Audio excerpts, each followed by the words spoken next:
శ్రీ ఆచార్య ప్రబోధానంద యోగేశ్వర్ల వారి భారతత్మకు నమస్కరిస్తూ, నా పేరు పద్మావతి, మాది కొత్త చెరువు, శ్రీ సత్యసాయి జిల్లా, కమిటీ 1. అంతిమ దైవ గ్రంథం ఖురాన్లో నాకు ఇచ్చిన వాక్యము 28:52 వాక్యము.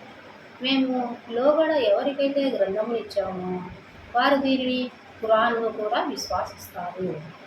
అల్లా, సృష్టికర్త, పరమాత్మ అను 3 బిరుదుల చేత పిలవబడు దేవుడు ప్రజలకు తన జ్ఞానము తెలుపు నిమిత్తము మొదట కృతాయుగములోనే జపరా అను పేరుతో మాటల రూపములో, పాటల రూపంలో ఉన్న జ్ఞానమును చెప్పి ఉన్నాడు. ఆనాడు దేవుడు తన సేవకులైన ఆకాశ మేఘము ద్వారా ఉరుములతో, మెరుపులతో జిబ్రాయిలకు, సూర్యునికి చెప్పిన జ్ఞానము ఆనాడు గ్రంథరూపము కాలేదు.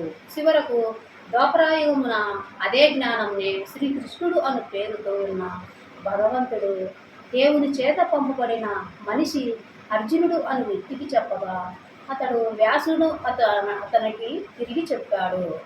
అర్జునుడి ద్వారా వినిన వ్యాసుడు విన్న జ్ఞానంనంతటిని గ్రంథ రూపముగా రాశాడు. అలా రాసిన గ్రంథం పేరు, వ్యాసుడు పెట్టిన మొట్టమొదటి పేరు భగవద్గీత. తర్వాత భగవంతుడైన కృష్ణుడే స్వయముగా పెట్టిన 2వ పేరు తౌరాత్.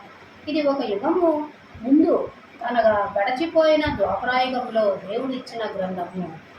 అప్పటి గ్రంథమును నేడు ఎవరు చదివినా ఇది మా జ్ఞానమేనని దాన్ని విశ్వాసిస్తారు. అంటే తౌరాత్ అంటే 3 ఆత్మల జ్ఞానమని, రాత్రి అంటే కనిపించని జ్ఞానమని, జపరా అంటే అంటే పరంగా ఉండదని, జా అంటే పుట్టన్నదని, దేవుడు నాకు ఇంత గొప్ప జ్ఞానాన్ని అందించడానికి, నాకు అర్థమైన భావానికి, నా బుద్ధికి ఇచ్చిన జ్ఞానము నేను దీంట్లో చెప్పబోతున్నాను. శ్రీ ప్రబోధానంద యోగేశ్వర్లకు నా నమస్కారములు.